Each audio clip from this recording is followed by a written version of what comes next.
Olá, amigos! A Editora Moderna, a Organização Educacional Farias Brito e eu, professor Alexandre Lima, entramos agora nesse bate-papo, nessa aula virtual, para falar sobre o capítulo 3. Colocamos aí, no caso, 2 tópicos.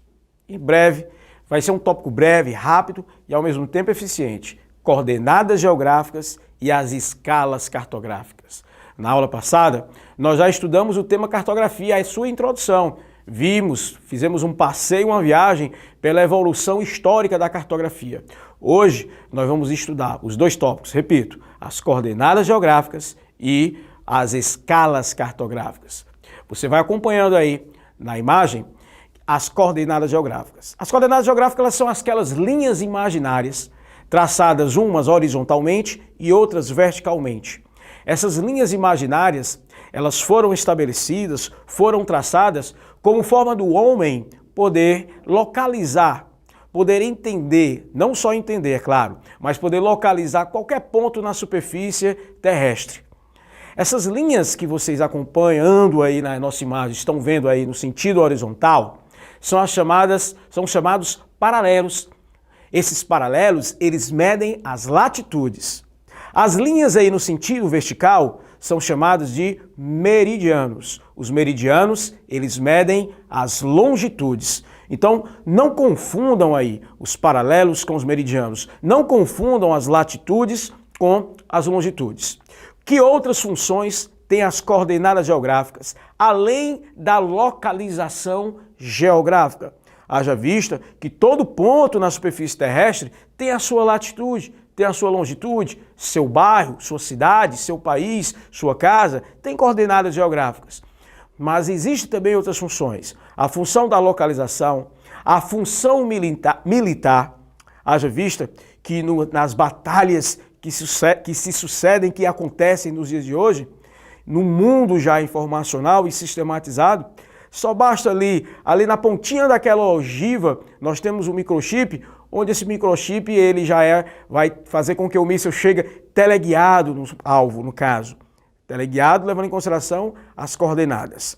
Muito bem, é bom lembrar que no caso das latitudes medida pelos paralelos, nós vamos ter 180 linhas imaginárias, dos quais nós temos 90 para norte e 90 para sul. Já nos meridianos, nós vamos ter o dobro dos paralelos, dos quais 180 meridianos para leste, à direita de Greenwich, e 180 meridiano a oeste, à esquerda de Greenwich. É bom lembrar que tanto na latitude como nas longitudes, nós vamos ter ali aquela linha de referência base. A linha referencial, no caso da latitude, a linha referencial é a linha do Equador, que tem 0 grau. No caso da longitude, a linha referencial é o meridiano de Greenwich, que também tem 0 grau. É bom lembrar que a gente pode fazer um link sim aí, no caso da latitude, no caso dos paralelos, com as características climáticas.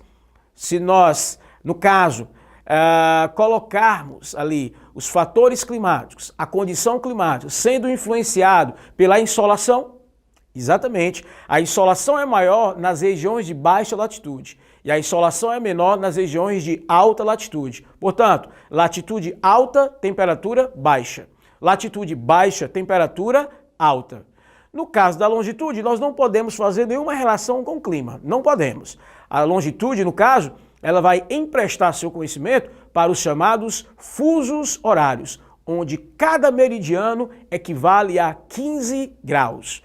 E cada 15 graus, no caso, é justamente o grau que a Terra gira e gasta, para girar isso, 1 hora. Mas por hora a gente fica por aqui, porque fusos horários fica para um outro encontro nosso. Bem, pessoal, dito a definição de latitude e longitude, você acompanha agora no próximo slide aí a divisão, exatamente, a divisão do mundo aí em paralelos e meridianos. Então você imagina o quão é benéfico esse estudo para quem vai estudar o espaço geográfico, para quem tenta localizar algum ponto no Oceano Atlântico, no Oceano Pacífico, no Oceano Índico ou nas regiões emersas. É de fundamental e de vital importância sabermos aí no caso, principalmente para quem trabalha na área militar, esses pontos cardeais. Escalas cartográficas. Todo mapa, caro aluno, tem a escala cartográfica nele. Você pode dar uma olhadinha ou na parte superior do mapa, ou na parte inferior do mapa, aquela partezinha ali de fonte menor de informação, você vai ver dois tipos de escalas. Nós podemos encontrar a chamada escala gráfica, que está à esquerda do seu visor, ou pode encontrar a escala numérica. Agora, você deve estar se perguntando qual é a função dessa escala cartográfica. A escala ela serve para informar a razão, a relação da distância entre dois pontos no mapa, ou seja, no desenho, e a dimensão entre esses mesmos dois pontos na dimensão real. Quando eu falo dois pontos, eu estou me referindo a dois locais. Então, digamos, a distância entre Fortaleza e São Paulo no mapa seja de 4 centímetros. A distância entre dois pontos, 4 centímetros. A distância entre Fortaleza e São Paulo, 4 centímetros. A distância entre esses dois pontos, Fortaleza e São Paulo, também tem uma distância na dimensão real. E é bom lembrar que se eu me refiro à distância entre essas duas capitais no desenho, no mapa, claro que a unidade será em centímetro. É impossível ter uma distância em quilômetro no mapa, no desenho, em quilômetro. A não ser que tenhamos aí um papel gigante. Agora, quando a gente se retrata a distância entre Fortaleza e São Paulo, entre esses dois pontos, na dimensão real, aí sim convém falar na unidade em quilômetro, mas às vezes vem em centímetro. Bem, então você olha aí as duas escalas que pode vir. Do lado esquerdo, a escala gráfica, você acompanha aí esse gráfico, que temos intervalo de 50, 0, 50, 100, 150. A leitura que se faz aí é que a cada 1 centímetro no mapa, equivale a 50 quilômetros na dimensão real. Já do lado direito, você tem uma escala numérica, onde aquele 1 que você está vendo ali, ele corresponde à unidade no desenho, ou seja, a unidade no mapa, representada pela letra D minúsculo, o Dzinho. 100 mil, ali no caso, representa a dimensão real. 100 mil representa a letra D maiúscula, tá? Você deve estar se perguntando, bem, na escala do lado esquerdo eu estou vendo a unidade em quilômetro. 1 centímetro no mapa equivale a 50 quilômetros na real. Na escala direita eu não estou vendo a unidade. No caso da escala numérica, não necessariamente precisa vir a unidade. Quando a escala vier de forma numérica, subtende-se que ali está em centímetro também. Ou seja, 1 centímetro no mapa está equivalendo a 100 mil centímetros da dimensão real. E quando você trabalha 100 mil centímetros da dimensão real, convém você converter essa distância real em quilômetro. Então 100 centímetros aí no caso equivale a 1 quilômetro, já fazendo a conversão. Bem, agora a gente vai colocar isso no aspecto prático. Vamos resolver uma questão levando em consideração as informações que você vai estar vendo agora no slide aí. Olha a questão aí, ó. Sabendo que no mapa de escala 1 por 1 milhão, a distância entre duas cidades é de 10 centímetros, calcule a distância real entre essas duas cidades. Bem, nós podemos resolver isso aí de duas formas. A primeira forma, a gente vai levar em consideração a fórmula direto, o cálculo. Nessa questão é dada duas informações aí, e ele quer uma terceira, ele quer a distância real. Para eu descobrir a distância real, eu vou ter que trabalhar com o Dzinho, a distância do mapa, que é do desenho, e trabalhar com a escala. Então você vê aí que nós temos na questão o valor da distância no mapa, que é 10 centímetros, e temos também o valor da escala, 1 por 1 milhão. Pois bem, nós podemos aplicar aí no caso, para descobrir a distância real, que é o que a questão quer saber, a fórmula, onde geralmente se aplica esse triângulo e um T dentro do triângulo, em cima o Dzão, que ilustra a distância maior, embaixo a escala e a distância no mapa. Bem, se você tampar ali com o seu dedo, se você cobrir com o seu dedo D maiúsculo, vai ficar E do lado de D. Então nós temos aí no caso a fórmula da seguinte forma, o Dzão é igual a E, escala, vezes Dzinho, a dimensão real. Ou melhor, a dimensão no mapa, no desenho.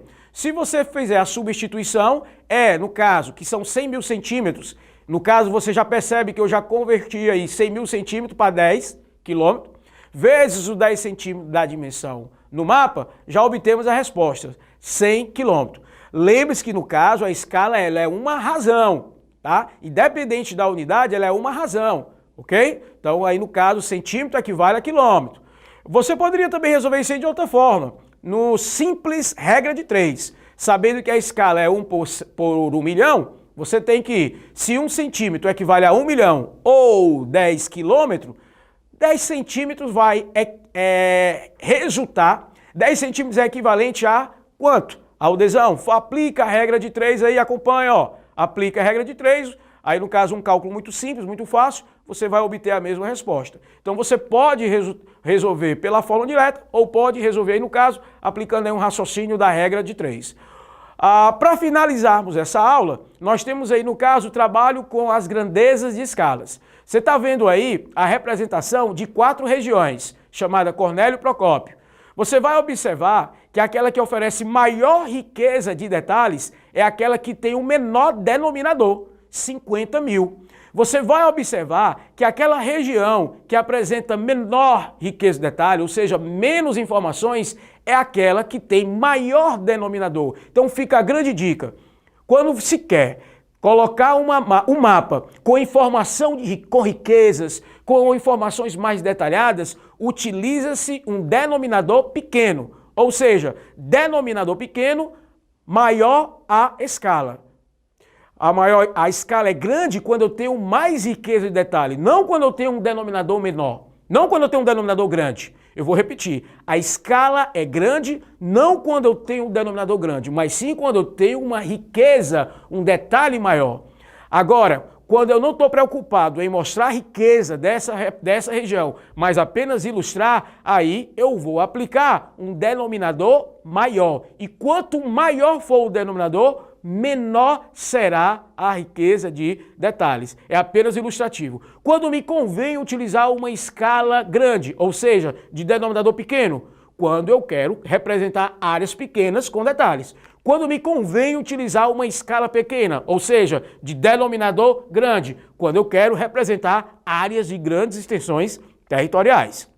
Então, gente, no mais, se aprofunde aí nos livros, dentro dos livros, responda às questões, já que se trata de problemas que envolvem ali números. E no mais, a gente fica por aqui, a gente se encontra na próxima aula. Tchau!